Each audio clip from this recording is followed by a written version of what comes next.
വീഡിയോയിലേക്ക് സ്വാഗതം. ഞാനിവിടെ പറയാൻ ചെറിയൊരു ടിപ്പാണ്.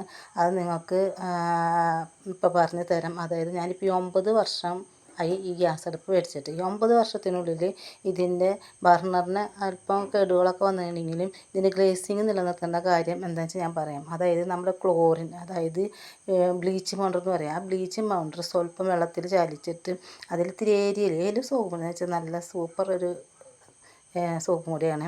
എന്ത് കറിയാണെങ്കിൽ നമുക്ക് പോകുന്ന ഒരു ഐറ്റമാണ് ഏരിയൽ സോപ്പും പൊടി. ആ സോപ്പും പൊടി നമ്മൾ അതിൽ കൂടെ പരട്ടി കുറച്ച് നേരം പരട്ടിയിട്ടിട്ട് അല്പസമയം കഴിയുമ്പോൾ അത് നമ്മൾ സ്ക്രബ് ഉപയോഗിച്ച് തേച്ച് തുടച്ചെടുക്കുകയാണെങ്കിൽ നല്ല ഗ്ലേസിങ് ഉണ്ടാവും. പുതിയ അടുപ്പ് പോലെ തിളങ്ങും.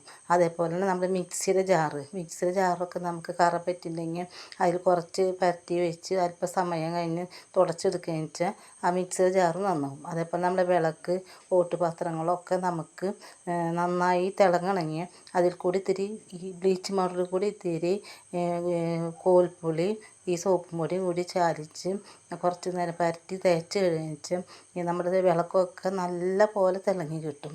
അതേപോലെ നമ്മുടെ പറമ്പിൽ നമ്മുടെ മഴയൊക്കെ പെയ്യുമ്പോൾ നമുക്ക് ഈ പൂപ്പായി, പറമ്പിലായാലും പൂപ്പായി, നമ്മുടെ ചുമരുമ്മ ഇതൊക്കെ പൂപ്പായി ഉണ്ടെങ്കിൽ ഈ ബ്ലീച്ചിങ് പൗഡർ പരട്ടിയിട്ട് അല്പസമയം കഴിഞ്ഞാൽ നമ്മുടെ ചവിട്ടിപ്പൊടികളും ഒക്കെ നല്ല ഗ്ലേസിങ് ആയി കിട്ടും.